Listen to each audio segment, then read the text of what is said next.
عمومی طور پہ کہا جاتا ہے یہ دنیا والے ہیں، یہ دین والے ہیں، اور یہ دو تقسیمات کر دی جاتی. یہ تقسیمات ہمارا دین ہمیں نہیں سکھاتا. دونوں پلڑے برابر رکھو، دنیا بھی اور دین بھی. اصل دنیا کیا ہے؟ ملا رومی بولے چیز دنیا از خدا غافل بدن. دنیا ہے کیا؟ خدا سے غافل ہونے کا نام دنیا ہے. وہ آپ چاہے ممبر پہ بیٹھ کے غافل ہیں یا دکان پہ بیٹھ کے غافل ہیں، وہ آپ دنیا داری کر رہے ہیں. یہاں مقصد لوگوں کے دل اپنی طرف موڑنا، لوگوں کی جیبیں ڈھیلی کرنا، لوگوں میں اپنے آپ کو محبوب اور اپنے آپ کو جو ہے وہ لوگوں کا مقصود بنانا، اپنے بت کو تراشتے رہنا کہ لوگ پوجا پاٹ کرتے رہیں. یہ ممبر پہ دکانداری ہو رہی ہے. اور دوسرا دکان پہ بیٹھا ہے لیکن سچ کا دامن نہیں چھوڑتا. میرے حضور نے فرمایا سچا تاجر قیامت کے دن پیغمبروں کے ساتھ اٹھایا جائے گا. تو دنیا اور دین یہ دونوں ساتھ ساتھ چلتے ہیں. تو دین اور دنیا دو الگ الگ خانے نہیں ہیں. اسلام ترک دنیا سے روکتا ہے لیکن گھر کے دنیا سے بھی بچنے کی تلقین کرتا ہے. رہبانیت کا درس بھی نہیں دیتا. لا رہبانیت فی الاسلام. اسلام میں رہبانیت نام کی کوئی چیز نہیں ہے کہ تم گھر بار چھوڑ دو، تم بستی چھوڑ دو، تم کوہ غار کی زندگی اختیار کرو. اسلام کا یہ مزاج نہیں ہے.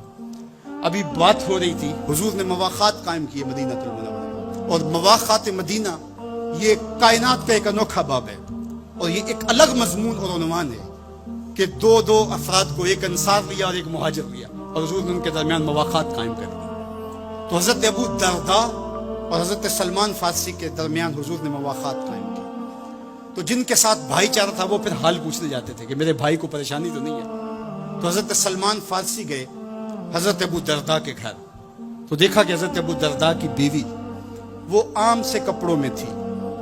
تو انہوں نے کہا کہ میری بہن یہ کیا ماجرا، میلے کچیلے واجبی سے کپڑے. تو کہا کہ تمہارے بھائی کو دنیا کے ساتھ کوئی رغبت نہیں ہے. عورت آراستہ ہو. حضور نے عورت کی خوبیاں بیان کی کہ بہترین عورت وہ ہے جب اس کا شوہر دیکھے اس کو تو اسے خوش کر دے. اس کا لباس، اس کی حیت اور طرز زندگی ایسا ہو کہ مرد کے لیے مسرت، خوشی اور سرشاری کا ذریعہ ہو، تاکہ اس کی نظر یکسو رہے اور اس کے خیالات پر آگندہ نہ ہو، اس کی سوچوں میں آوارگی نہ آنے پائے. تو کہا کہ تمہارے بھائی کو رغبت ہی نہیں ہے دنیا کے ساتھ، اس لیے مجھے اس کی کوئی ضرورت نہیں ہوتی. خیر حضرت ابو درداء آئے تو کھانا لائے. تو حضرت سلمان فارسی نے کہا کہ آپ بھی کھائیے. کہا میں روزے سے ہوں. کہا کہ میں تو نہیں کھاؤں گا جب تک آپ نہیں کھائیں گے. تو نفلی روزہ مہمان کے لیے توڑا جا سکتا ہے. تو انہوں نے روزہ افطار کر لیا، ساتھ بیٹھ کے کھانا کھایا. رات پڑی، سونے لگے. تو حضرت ابو درداء مصلی بچھا لیا. حضرت سلمان فارسی نے کہا کہ جناب آپ کو میرے ساتھ سونا پڑے گا. اللہ اکبر. یار وہ صوفی حضور کی تربیت کے پالے ہوئے تھے. آج تو پھر فتویٰ متوجہ ہو جاتا کہ اس نے مجھے نماز سے روکا ہے، یہ دارا اسلام سے خارج ہے. تو آپ نے کہا ٹھیک ہے، مہمان ہو، مہمان نوازی کا یہ بھی ایک ڈش ہے نا، چلو میں سو جاتا ہوں. سحری ہوئی تو سلمان فارسی اٹھے، ان کو اٹھایا، بیدار کیا. تہجد پڑھی دونوں نے. اور پھر حضرت سلمان فارسی نے کہا کہ تمہارا میں نے عمل دیکھا، تمہاری بیوی کے کپڑے میلے کچیلے تھے، تم نے روزہ رکھا ہوا تھا اور رات تم قیام کرتے ہو. تو کہا کہ تمہارے نفس کا بھی تمہارے اوپر حق ہے، تمہارے اہل خانہ کا بھی تمہارے اوپر حق ہے، اور تمہارے رب کا بھی تمہارے اوپر حق ہے، اور تمہارے مہمان کا بھی تمہارے اوپر حق ہے، اور ہر ذی حق کا حق تمہیں ادا کرنا ہوگا. اور یہ بات چھڑی اور پھر دونوں چلتے ہوئے حضور کے پاس آ گئے.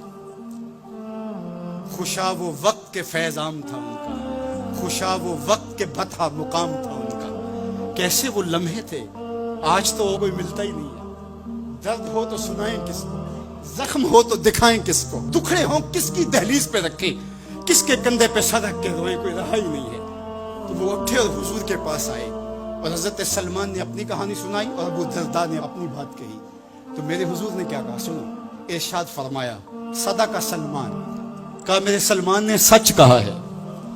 تو ہمارا دین ہمیں یہ کہتا ہے کہ تمہاری زندگیاں خوبصورت ہو، رب کا حق بھی ادا کرو. اور حضور نے ایک شخص کو دیکھا وہ سخت کمزور ہے. تو آقا کریم نے فرمایا کہ کیا ماجرا ہے، تم بہت کمزور ہو، تو نے کوئی دعا تو نہیں کی تھی رب سے؟ کہا جی حضور میں نے اللہ سے دعا کی تھی. کیا دعا مانگی؟ کہا میں نے اللہ سے کہا مالک جو بھی تکلیفیں ہیں، مصیبتیں ہیں، وہ آخرت کے حصے کی بھی دنیا پہ بھیج دے تاکہ یہیں فارغ ہو کے جاؤں، آخرت میری صاف ہو جائے. تو بڑے دکھڑے ہیں، بڑے غم ہیں، بڑی اذیتیں ہیں، بڑی بیماریاں ہیں جس نے مجھے کمزور کر دیا. تو بظاہر بڑی اچھی بھلی بات تھی. کہ سارے دکھڑے دنیا پہ لے لی, آخرت صاف کر لی.